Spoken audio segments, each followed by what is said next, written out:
Sir, मैं जिस चितलवाना उपखंड क्षेत्र से आता हूँ वो नहर क्षेत्र है, पिछड़ा हुआ क्षेत्र है। वहाँ पे जलदाय विभाग की ओर से फंड के तहत नहर क्षेत्र के गांव में 6 करोड़ की लागत से गांव में ट्यूबवेल खोदे गए जिसका पानी खारा है, लेकिन इस पर अभी तक कोई सुनवाई नहीं हो रही है। इसकी यदि कोई सुनवाई है, उसकी कोई जानकारी है तो मुझे इसके बारे में अवगत कराएं। मैं एक ही साथ पांच मुद्दे में 500 पे बात कर लेता हूँ, उसके बाद में मेरे को जवाब दे देना। और दूसरी बात यह है कि जलदाय विभाग की ओर से पिछली गर्मी के मौसम में जो बिना जीपीएस के ट्रैक्टरों का घोटाला करके भुगतान उठा लिया गया, जबकि पेयजल की सप्लाई तक नहीं हुई। जो नहर के खेजरियारी, कुकड़िया, जोड़ासर, भवात्रा इत्यादि गांव आते हैं, वहाँ पानी की बिल्कुल सप्लाई नहीं हुई और सर वो टैंकरों का पैसा उठा लिया गया और बड़ा भ्रष्टाचार हुआ। और तीसरा सवाल है, मैं पूछ लूंगा सब सवाल एक एक जवाब, ठीक है। नहर क्षेत्र के गाँव के लोग पेयजल के लिए गुजरात में प्लान कर जाते हैं, इसके लिए कोई उपाय नहीं है और इसके लिए आपके पास में कोई उपाय है तो वो भी बताना। 27 मार्च, ये चौथा, 27 मार्च 2008 को सांचौर में नर्मदा आई। 27 मार्च 2008 को सांचौर में नर्मदा आई, फिर भी नहर क्षेत्र के लोग आज भी पानी के लिए प्यास है। और जालौर जिले के अंदर यदि सबसे यदि कोई पानी की किल्लत है वो नहर क्षेत्र के लोगों की है सर। मिट्टी का पानी डेयरी खोलते हैं 20 फीट और आधी मिट्टी आधा पानी पीते। आप एक बार रात्रि चौपाल करके दिन में कभी आओ तो बहुत दूर है, आप देखोगे तो आप वास्तव में लोगों की समस्या देखोगे तो बहुत गंभीर है। इस विषय पर आपको भी एक बार वहां जाकर देखना चाहिए ताकि ये अधिकारी गंभीरता से लें। और सबसे बड़ा जो घोटाला है वो टैंकरों पे करते हैं, जीपीएस के माध्यम से जीपीएस लेकर मोटरसाइकिल पे घूम लेते हैं और पेमेंट में बड़ा घोटाला करते हैं। पानी के अंदर इस तरीके से भ्रष्टाचार करते हैं, उन पर कार्रवाई होनी चाहिए और आगे से इस गर्मी के मौसम में ऐसी गंदी हरकतें न कर पाए।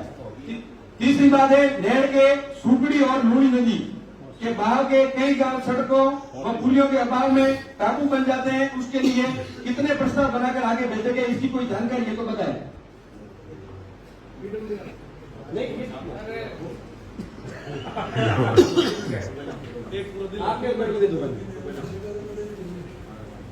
जवाब दे है, आपस में अधिकारी नहीं, एक ही विभाग है, ये 4 तो एक ही है। वो है यार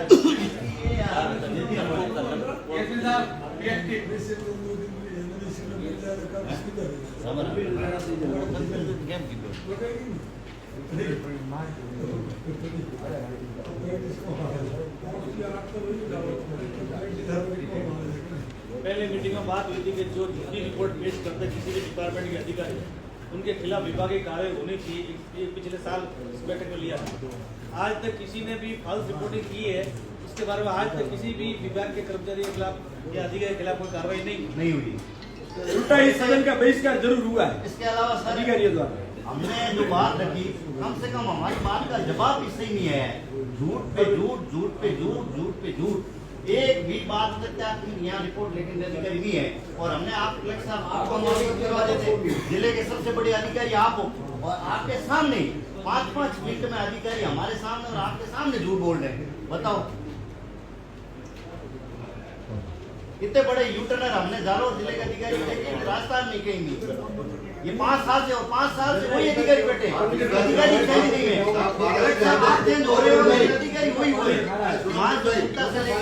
आप भारत से आते हैं, लेकिन इस पर जो अफसर आते जाते हैं आपका कार्यकाल में वो भी आप दिया है जो बात करी उसका बिल्कुल अपनी ओर से क्या करोगे बता दो। पानी आ नहीं रहा है ना, ट्यूबवेल खोलती है 6 करोड़ की सरकार के पैसों की, वो हो गया और उसके बाद नर्मदा का ट्यूबवेल की लिस्ट बता दो, ट्यूबवेल कौन से हैं? वो लिस्ट मैं दे दूंगा आपको। मेरे को ये मेरे को इसका अभी आपकी ओर से क्या योजना रही है? अरे बड़ी योजना को कागजी सर क्लियर प्रोजेक्ट में ये वो सर ये जो ट्यूबवेल की बात कह रहे हैं जिस पर खारा पानी है तो वहाँ पे भी जो सोर्स है उसी से हमको काम चलाना पड़ेगा। और दूसरी बात ये कि ये जो गांव के नाम बता रहे हैं वो ईयर प्रोजेक्ट में जिसके लिए इन्होंने गांव काम करना। ये जो खारे पानी की बात कर रहे हैं तो वो टीडीएस लेवल आपका चेक होता है, ठीक है।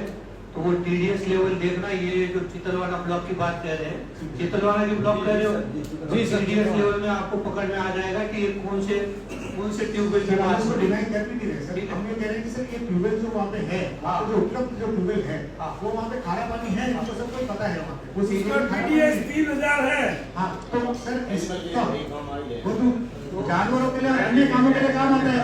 अब जो इसका ईआर प्रोजेक्ट में इन्होंने सारे काम ले रखे हैं सर।